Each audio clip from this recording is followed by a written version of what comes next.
Hi, everybody. This is Professor Couture following up with the information that came out of the poll class check-in and course pulse, which was done in class last Thursday, the 25th.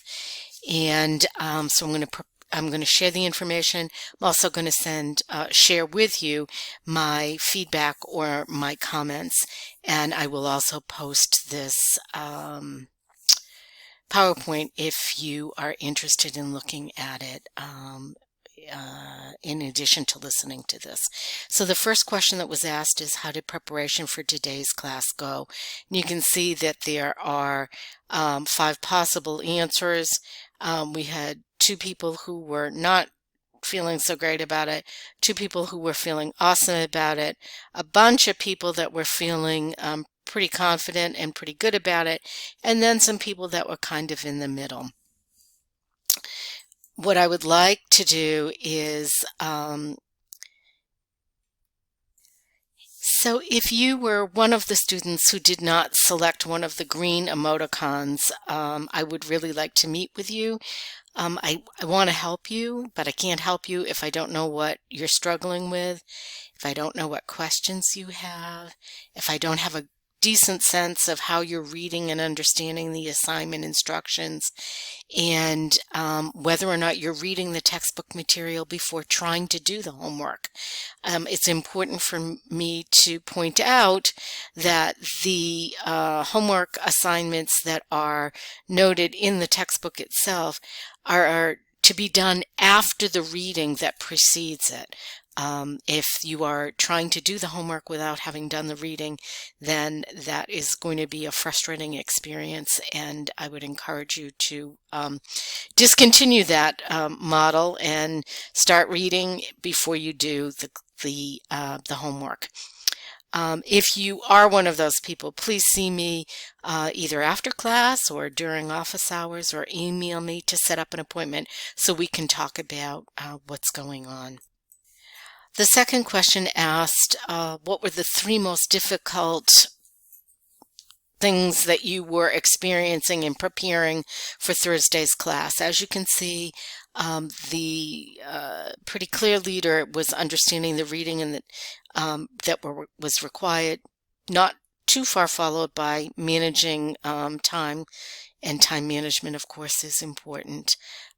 Being realistic about how much time it would take to prepare, and that's obviously that's an important thing to get a handle on now at this point in the semester rather than waiting until later.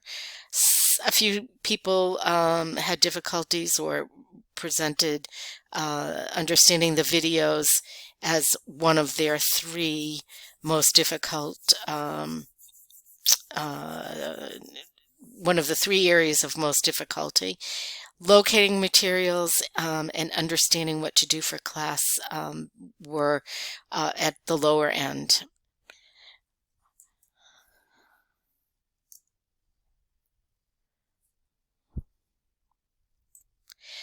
My comments with regard to the question about what were the 3 most difficult things in preparing for class on Thursday are as follows. If you I would like to speak with anyone one-on-one to figure out what strategies might help you address the challenges that you identified in preparing for class on Thursday. I especially want to make sure that I connect with those of you who indicated that understanding what you needed to do for class and or locating the materials you needed for class were still presenting or you were still identifying as among your 3 most difficult undertakings for class preparation. So please do see me after class during office hours, or email me so we can figure this out and get you on the right track. The next question was, how much time do you spend preparing for class today? And what you can see is about a third of the class spent less than an hour, about half the class spent between 1 and 2 hours, and a pretty low percentage, 13%, spent between 2 and 3 hours. And my response to that is as follows. It is, we're in a 3 credit class. That's 3 hours or roughly 2 hours and 45 minutes for you all, of in-class time per week in a 15-week semester. Typically, 3 credit hour classes require a minimum of 6 hours of study and homework time per week. That can vary from week to week, and it also depends upon how much writing there is in a course, and there is a little more writing in this course than perhaps you've had in other courses. But this expectation of 6 hours per week is pretty standard among colleges in across the country, but certainly among the Northeast. And it's clear that few of you are spending 3 hours per class time getting ready. 13%, 2 to 3 hours. I think many more people need to probably be in that 2 to 3 hours in order to see the results that you're looking for. But that's really your choice of how you manage your time and how much time you want to put into your coursework or this course in particular. The next question was about the pace of the course, and a good percentage thought we were in a good place, about the right speed. About a third thought it was a little bit fast, and 17% thought it was too fast. My response to that is I was surprised to see that for the following reasons. In class on February 25th, we had just finished our 8th class, and in so doing, we had covered 73 pages of the textbook. The first class involved no textbook coverage at all, so those 73 pages were covered in 7 classes. That's on average 10 pages of textbook material per class.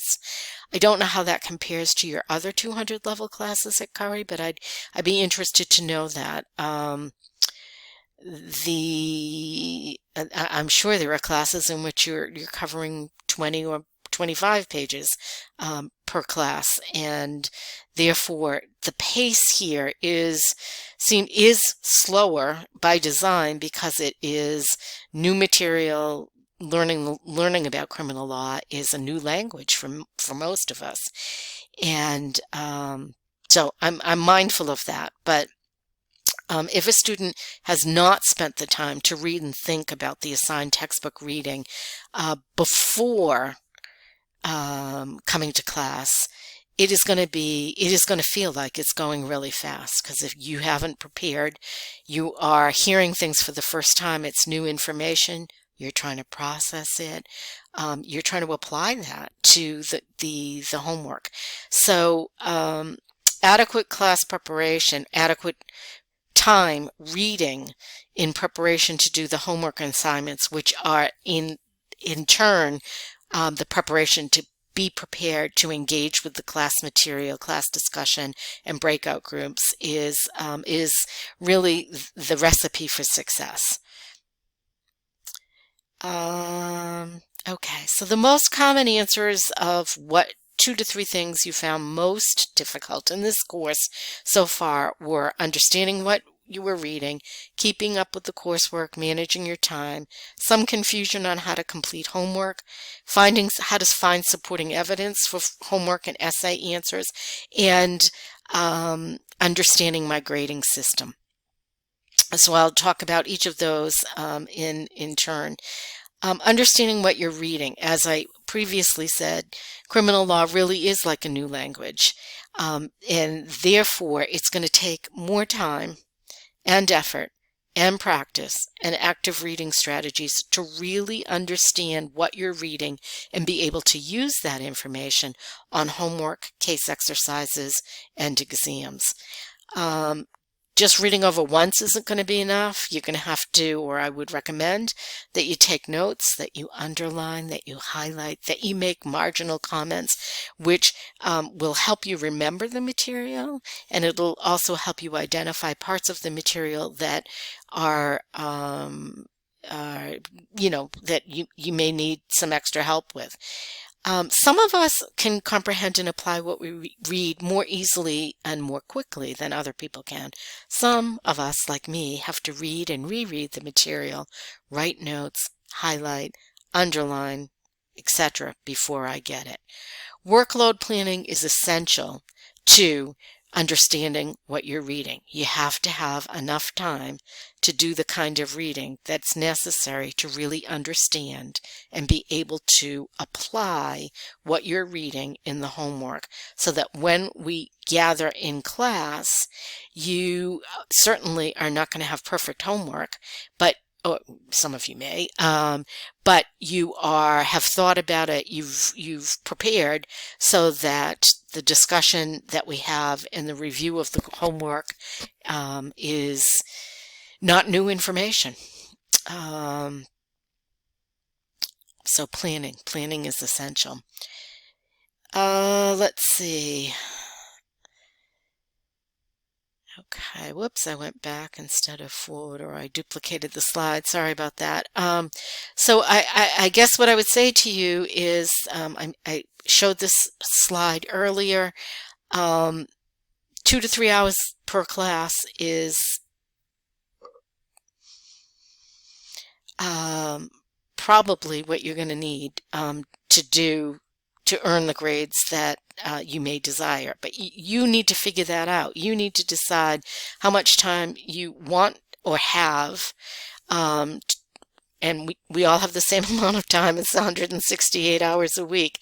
And if you don't allow yourself enough time to do the reading that is necessary to do the kind of writing you're being asked to do in this class, then it's using the same recipe and expecting a different result is, as we've talked before, not a good plan. Confusion on how to complete some homework. Again, it's critical that you read the textbook that precedes the homework assignment listed in the textbook before you try to do the homework. Not taking time to first read and understand the textbook material that relates to that homework, and completing the homework after you do the reading will make the homework more manageable. There are no shortcuts. If you try and take shortcuts, then when you come to class, you're going to be, I'm teaching, my goal is to teach, to the middle of the class, and the middle of the class is doing pretty well. So if you are not, and you want to talk about how to manage your time or how much time you may need to do the kind of reading that's going to be necessary, I'm happy to meet with you one-on-one and try and figure this out. Also, if you have questions on homework, I can't help clear up your confusion or answer your questions if you don't let me know you need help. So if you have questions, you need to email me or see me after class or come to office hours. I'm not a mind reader. I don't know where you're struggling or how to help you. And it's your responsibility to reach out and give me the opportunity to try and help you. Comments on finding supporting evidence. We went over this in class. The only sources you need in any of the assignments in this class are the textbook, glossary, videos, and required reading. There is a resource guide, a PowerPoint, and the APA guide with examples of what to do and how to follow them. If you need additional help understanding what you're required to do for source documentation, please email me or come to office hours. Again, I can't help you if you don't let me know you need help. And so please, if I'm here to help you, I want to help you. You need to help yourself, and you need to connect with me, for lack of a better word. Okay, comments on grading. Again, if you don't understand an assignment, you need to let me know by emailing. If you don't understand an assignment, then in all likelihood, the grade is not going to be as strong as it otherwise would be. The grading standards that I've reiterated and appear throughout exams and the syllabus and on modules in Canvas are that your writing needs to be clear, relevant, accurate, precise, and complete. If you need help with preparing written answers for homework or essays or case exercises, which will be coming shortly, please access the writing tutors that are available on campus, or if you have someone else that you've been using as a writing tutor, you need to do that. All homework and assignments, including exams, are open book, open notes. The answers, as I've previously said, are all in the textbook and or the glossary. I do prepare grading rubrics for essay questions, and I do the best I can to be transparent. When I ask a question, I'm looking for you to organize your answer. I need to be able to understand it and not be confused by it. You need to stay on topic, follow the instructions, respond to the questions that are asked. Don't answer questions that are not asked. And be sure to answer the ones that are. The information needs to be correct and true. That's why it needs to come from the textbook or the glossary, rather than just off the top of your head or a Google search. You want to provide specific and detailed information, and you want to make sure that you answer all the questions and each part of the question thoroughly. Model answers have been provided on the first set of essay questions and for some homework. Those are great ways to familiarize yourself with examples of the quality of assignment answers that I'm looking for an A. An A is outstanding. It's exceptional. And I'm happy to work with any of you on figuring that out. Okay, the last question was, how is life in general, not just academics, going for you this week? About 69%, nearly 70% said pretty good or okay. Nobody said awesome. There were a few people that checked off an answer that some good days, some bad days, and not many good days, mostly bad days. So if you were one of those students who selected either of those two answers, some good days, some bad, or not many good days, mostly bad, I would invite you to send me an email if you feel comfortable letting me know who you are. I really do care about you, and I'd like a chance to check in with you online, by person or by phone, to see what's going on and if there might not be some recommendations or resources that could be helpful to improve the way things are looking for you right now. So that's all I have, and hopefully this was helpful. And if you have questions, as always, please do just let me know. Thank you.